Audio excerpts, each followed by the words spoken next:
Bom dia, boa tarde, boa noite, gente. A gente vai apresentar sobre a rede global de transportes aéreos. Aí, como é que está organizado o nosso trabalho? A gente vai falar, vai dar uma introduçãozinha primeiro de como funciona alguns dados sobre as redes aéreas, né? Aí depois a gente vai comentar sobre os modelos, que são divididos em modelos de interação espacial e modelos de redes complexas. E depois a gente vai falar um pouquinho sobre o futuro das redes de transporte aéreo. As redes de transportes aéreos, elas são redes complexas, elas têm vários níveis de escalas, né? Que vai de alguns quilômetros até 10 mil quilômetros de distância entre um aeroporto e outro, né? Atualmente, são mais de 5 mil operadoras aéreas que têm forte interdependência com motivadores econômicos. O artigo que a gente estudou trabalhou estudos de caso, então foram estudos globais e regionais que exploraram sua estrutura nas redes complexas em diferentes escalas de redes com análise multicamada, predominantemente na robustez de ataques ou falhas, na eficiência e evolução estrutural das redes complexas. E o objetivo desse estudo foi revisar e explorar os métodos de modelagem, de interação e ciência de rede que podem ser usados para obter uma compreensão fundamental da complexidade das redes. Eles definiram algumas coisas para construir essas redes, né? Primeiro, eles definiram que cada aeroporto é representado por um nó e os voos entre um aeroporto e outro são representados por links ponderados. Normalmente, essa conexão entre um nó e outro, entre um aeroporto e outro, ele é bidirecional, com pesos iguais. Por quê? Porque normalmente quando um voo vai, o voo volta. Então a gente pode ver aí duas imagens. A imagem A são os voos internacionais, uma rede global, que ele chama, entre os nós. E na imagem B são os voos domésticos, são os voos de menor distância. Agora explicando os modelos de pares, primeiramente de gravitação, temos a equação ali da lei da gravitação universal, que é uma constante g multiplicada pela massa de dois objetos, né? Dividido pela distância entre esses dois pontos ao quadrado.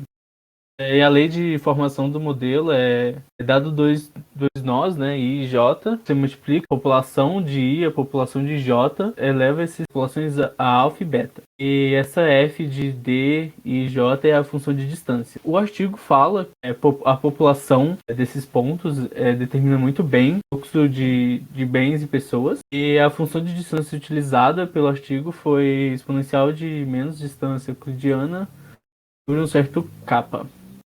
Falaram também que fluxos abaixo de 300 quilômetros são assimétricos, não são direcionados, então o fluxo que vai de I para J é diferente de um fluxo de J para I, é por isso que eles utilizaram um alfa e um beta diferente. Agora, os fluxos acima de 300 quilômetros são simétricos, ou seja, o fluxo de I para J é o mesmo fluxo de J para I. Então ali tem um alfa e um beta quase mesma coisa. Esse modelo é sensível para parâmetros, então se você colocar parâmetros diferentes, vão gerar redes diferentes.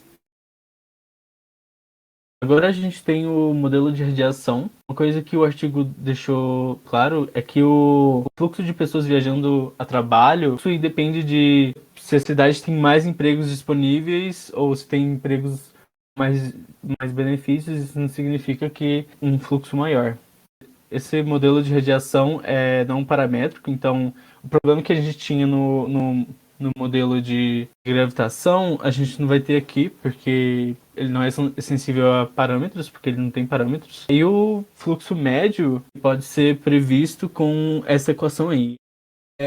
Esse J, ele denota a população um raio R, basicamente essa daí, né? Você pega o F de I, multiplica pela população dos dois pontos, divide por PI mais SIJ. Esse SIJ basicamente você pega a população, toma todas as populações que estão dentro de um certo raio de IJ. E aí você multiplica também por PI mais PJ mais mesmo SIJ, que seria a população dentro de um raio. Aqui tem algumas coisas que o modelo de radiação só considera atributos dos nós. Não há restrições de energia que limitam o sistema em geral. Também não foram generalizadas para redes maiores. O problema do modelo anterior, que é o pairwise, que é de par a par, é que ele só vai considerar os aeroportos de um lugar a outro. Por exemplo, se você faz uma viagem da cidade A para a cidade C, mas você quer passar pela B por causa de algum motivo, seja que você quer visitar ou porque é mais barato, não sei, o modelo pairwise ele não faz essa análise, entendeu? Ele só faz a análise da A para B, faz uma outra análise da B para C. E é por isso que a gente vai usar o modelo Boltzmann-Lotka-Volterra, ou BLV, para ele poder analisar esse total de voos. Então, o que ele vai fazer? Ele vai agir entre custo e benefício. A fórmula que a gente vai usar para isso é uma fórmula geral dele mesmo. Seria o voos totais em cima, dividido pelo o produtório desses flows de 1 a 1, de par a par, por assim dizer, embaixo. Então, a eficácia daí seria a nossa maximização de total de voos. Aí, mais a fundo aí, para a gente conseguir colocar esse custo e benefício na fórmula, o que a gente vai fazer? Usando Lagrange, a gente vai pegar esse xi, que seria a capacidade total de pessoas no avião, então quantas cabem, multiplicando a parte de cima, o exponencial, o nosso parâmetro alfa de Lagrange, vezes o benefício de por que você está indo para aquela cidade J, menos o nosso parâmetro beta, multiplicado pelo custo entre você ir da cidade I para a cidade J. Tudo isso aí dividido pela nossa somatória de todas essas viagens aí, da mesma coisa, de alfa do benefício menos o beta do custo. Para essas duas funções, o que a gente vai fazer? A gente vai ter a função benefício, vai ser a relação entre os passageiros e a população da cidade-alvo. A gente vai dividir em dois modelos. O primeiro é só o log da população da cidade-alvo, que seria uma cidade J, e o segundo modelo vai ser o log da população I e da população J. E a função custo é basicamente a distância. Tipo, a gasolina depende da distância, entendeu? O que acontece? Aqui a gente vai fazer um teste apenas para um lugarzinho pequeno. Então, para a gente focar aqui, a gente vai fazer só na Austrália. Ele vai pegar essas 5 cidades aí: Sydney, Melbourne, Brisbane, Perth e Adelaide. Nesse gráficozinho que vocês podem ver, cada númerozinho, 0, 1, 2, 3, 4, 5, é respectivamente essas cidades aí. Então, eles estão tanto na coluna quanto na nossa linha. Se você pegar ali, ó, toda essa parte preta, é porque está relacionando ele com ele. Então, não faz sentido você voar daqui para aqui mesmo, entendeu? Esse primeiro modelo significa o quê? Que é o que realmente aconteceu, o voo de uma cidade para outra. Esse daí é o nosso gráfico original. O segundo gráfico é aquele modelo quando você está comparando apenas com a população da cidade-alvo. Usando esse modelo aí, a gente chegou naquele gráfico. E no modelo 2 é usando o segundo modelo, claro. Como a gente pode perceber, o modelo 1 foi o que mais se comparou com o nosso modelo original ali. Então, o nosso modelo 1 é o ideal aqui. A gente pode excluir a população da cidade que você já está, que ela só vai atrapalhar a nossa conclusão aí. A função benefício, obviamente, vai depender da população, porque é logo o log da população, né? E se você quiser, sei lá, eu quero comparar agora com aquela outra cidade lá, você só vai mudar o número de pessoas. E caso a gente queira, tipo, isso daí é muito legal, para qualquer análise aí, quanto mais parâmetros você for dando, mais próximo do modelo real ali vai ficar o nosso gráfico, entendeu? Tipo, você pode comparar com uma porrada de coisa nada a ver. Eu vou visitar. Por quê? Porque você quer visitar aquele lugar, porque tem indústrias bacanas, ou porque a cidade é muito bonita. E função custo, por exemplo, pode ser o preço da gasolina, o preço da passagem. Você vai fazendo muitas e muitas análises até você achar um modelinho bonitinho que se compara com o modelo original. Daí, se quiser fazer um teste para qualquer outro futuro próximo aí, você usa esse modelo que você vai saber que está certinho, entendeu? Agora, dando continuidade na apresentação aí, eu vou introduzir uma outra abordagem que os autores utilizaram para descrever as redes aéreas, que é como eles chamaram uma abordagem de top-down, ou seja, de cima para baixo, que eles vão analisar as propriedades macroscópicas da rede como um todo, em vez de olhar só para conexões singulares, como estava sendo feito até então. Bom, para começar isso, os autores fizeram uma revisão da literatura, né? e observaram que em diversos estudos desse tipo, embora seja raro estudos longitudinais por conta da dificuldade de se obter os dados, nos estudos que eles encontraram foi observado a distribuição lei de potência truncada na relação entre o grau e bitwiness. Além disso, estudos na malha chinesa demonstraram que distribuições de grau, bitwiness e closeness seguem uma distribuição exponencial. E também que as medidas de centralidade possuem correlação positiva com o número de passageiros, o que implica que onde houver mais movimento são os mais importantes para a rede. Ou seja, a gente consegue identificar hubs a partir do número de passageiros.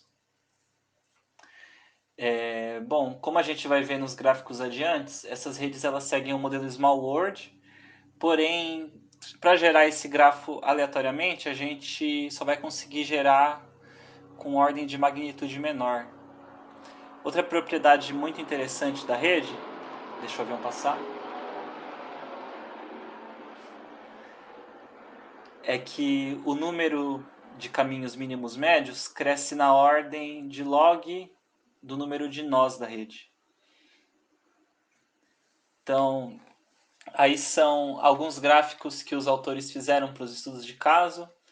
Então, essa mudança no slope vai indicar para a gente uma mudança na concentração de passageiros, que ficou ainda mais concentrado, né? Agora, nesses dois gráficos, o que a gente está observando é a distribuição do posto do grau ponderado, por assim dizer.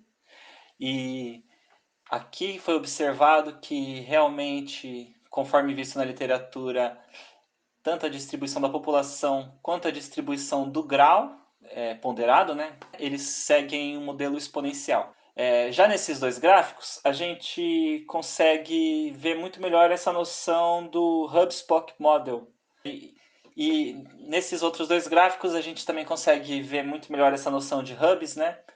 Como que o fluxo ele é concentrado em poucos aeroportos, enquanto que a grande maioria tem poucas conexões.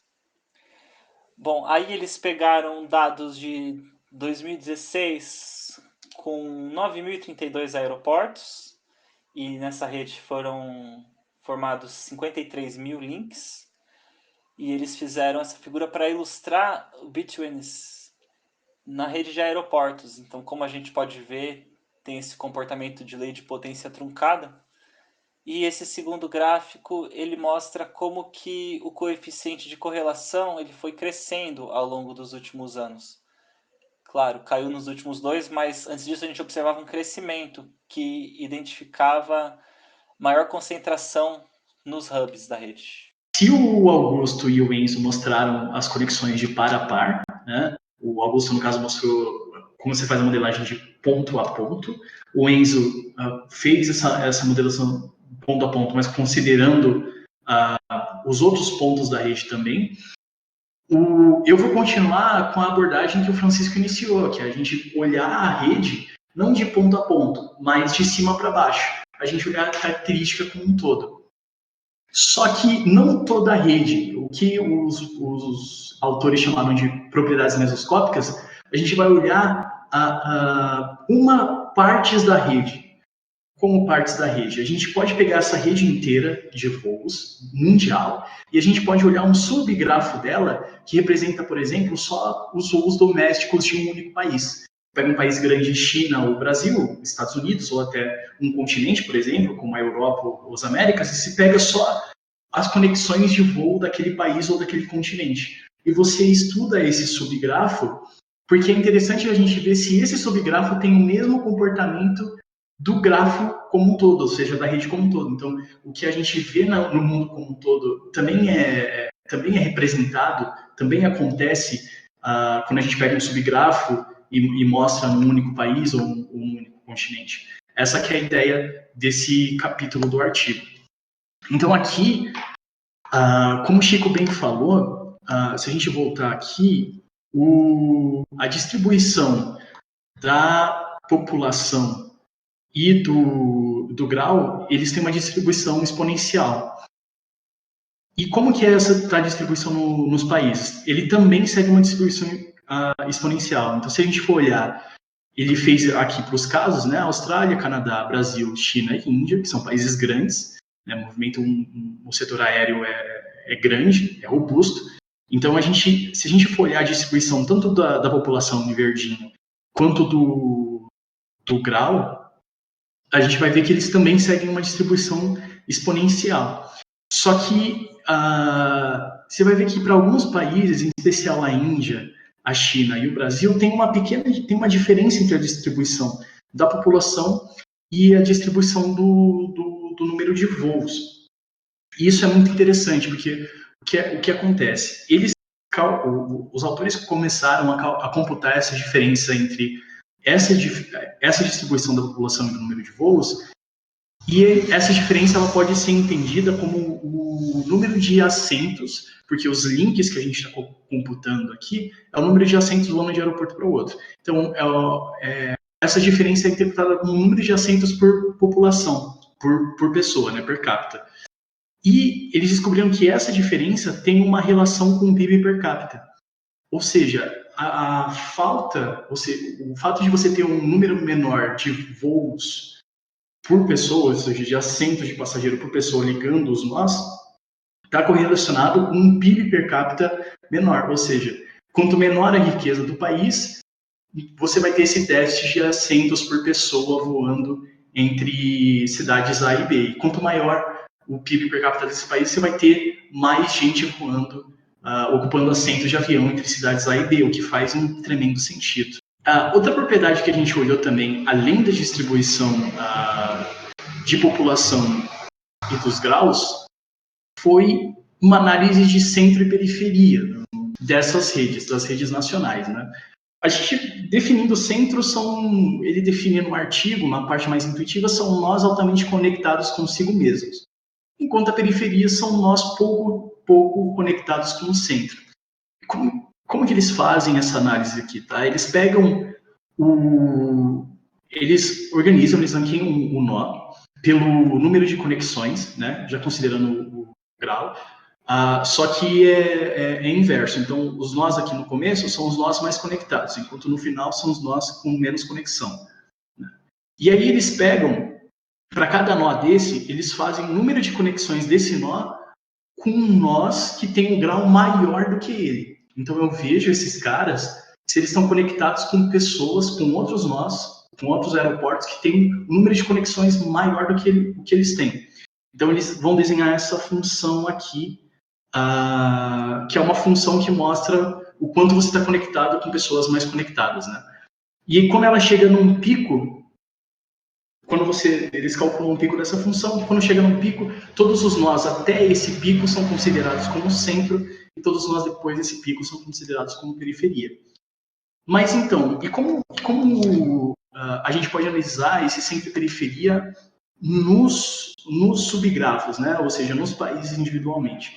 A gente sabe que no mundo, ou seja, antes de entrar nos países na rede mundial, a gente tem 9.000 nós que eles usaram nesse artigo, tá? E desses 9.000, só 80 são nós core, são nós de centro. Ou seja, é uma rede extremamente com um core muito pequeno, né? E isso também se reflete nos países. A gente vê que nos Estados Unidos, no Reino Unido, na Rússia, na China, Indonésia e Afeganistão, a gente também tem um número muito reduzido de nós centrais, né, que são de centro em relação ao tamanho da rede. Isso é muito interessante porque a rede mundial, assim como a rede dos países, elas são desenhadas para você ter esse número de nós que são de centro pequenos, porque isso é mais eficiente para a operação de voos, entendeu? Você ter poucos nós que são altamente conectados com com a maioria dos aeroportos, né? Só que essa eficiência econômica também revela uma fragilidade para ataques. Então, se eu fizer um ataque aqui, ou seja, se eu for tirando esses aeroportos centrais, a rede ela vai se fragmentar muito mais rápido. Pensa no Afeganistão aqui, que só tem um nó central. É fácil ver que se eu tirar um ou dois, ou até três nós aqui, eu já consigo fragmentar muito fácil a rede aeroportuária do Afeganistão. Então, tanto o mundo quanto esses países individuais analisados vão ter essa relação de centro e periferia. E a última análise que é muito legal também de a gente olhar tanto em relação ao mundo quanto em relação aos países individuais é as comunidades. Como o Chico falou, é difícil você ter um estudo ao longo do tempo. Só que os autores, para estudar as comunidades, então eles mostram aí o caso dos Estados Unidos, eles fazem análise de comunidades, e o que são comunidades, né? Comunidades, a definição intuitiva são nós que estamos muito conectados com nós da sua comunidade e pouco conectados com nós externos à comunidade deles, né? E existem vários métodos para detecção de comunidades, mas o que eles usaram aqui é o Low-Venn, né, que a gente inclusive aprendeu na disciplina. Eles usaram o Low-Venn, entre outros motivos, porque você não dá o número de comunidades que você quer para ele, né? Você roda o algoritmo e ele dá o número de comunidades que ele detectou. E eles computam o número de comunidades tanto para os Estados Unidos, tanto em 96 quanto em 2006. E mostra aquilo que o Francisco tinha dito também, que o número de viagens ele vai se concentrando em aeroportos e as comunidades elas vão diminuindo. Ou seja, se antes você tinha mais comunidades, 7 comunidades, em 2006, 10 anos depois, você vai ter 4 comunidades apenas, né? E isso não acontece só nos Estados Unidos, os autores disseram, em outros países também. Então é isso, são análises interessantes de você fazer tanto na rede como um todo, quanto com subdomínios dessa rede, né? Com os países individualmente. Então, agora a gente vai falar um pouquinho sobre o futuro das redes no transporte aéreo. Primeiramente, o que esse artigo que a gente estudou assumiu?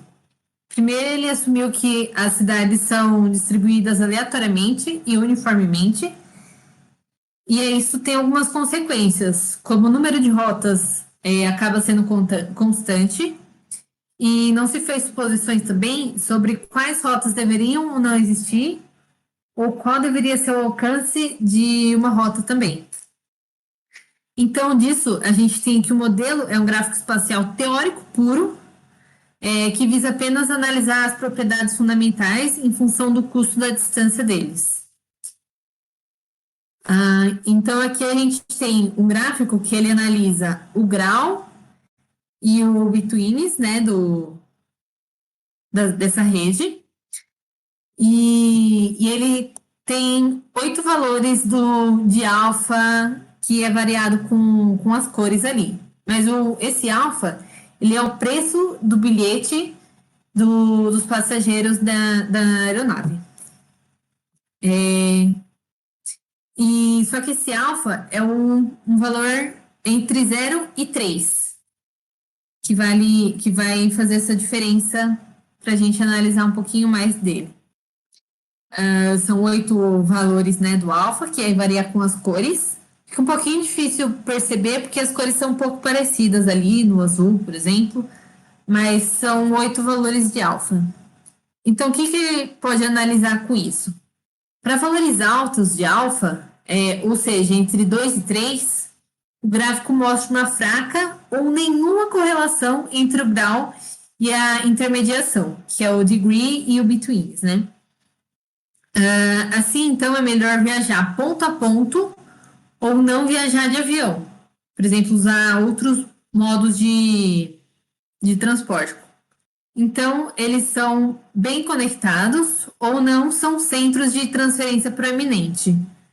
Por exemplo, se for uma cidade de interior, ela não vai ter muitos graus de conexão, não vai ter muitos links. Primeiro, ela vai conectar com uma cidade grande e dessa cidade vai para outras cidades. Por isso, o ponto a ponto. E aí, para valores menores de alfa, ou seja, de 0 a 2, o gráfico mostra uma forte correlação entre o grau e a intermediação. Então, a gente vê que os aeroportos centrais também são os melhores para transferência mínima de lúpulo, né? Que é isso que eu acabei de comentar. Primeiro vai de uma cidade pequena para uma maior e da maior para outras. Então, agora, com os custos mais reduzidos, ou seja, isso aconteceu desde os anos 2000, mais ou menos, a estrutura da rede é estatisticamente mais provável de se mover para uma rede hub-spoke, que ali é o HS, né? E porque os grandes hubs podem oferecer decolagem, pousos eficientes e logística. Então, seria as grandes cidades. E aí, essa análise tem impacto no projeto de futuras aeronaves. Por exemplo, o modelo ponto a ponto, ele trabalha mais com aeronaves de pequeno e médio porte. E as hubspokes, elas trabalham mais com jatos ou jumbo-jatos de alta capacidade, que aí, por exemplo, utiliza para voos internacionais de uma cidade grande para outra. E aqui tem a nossa referência, que é o artigo que a gente utilizou. E é isso. Valeu, gente. Boa noite para todos. Bom dia. Boa tarde.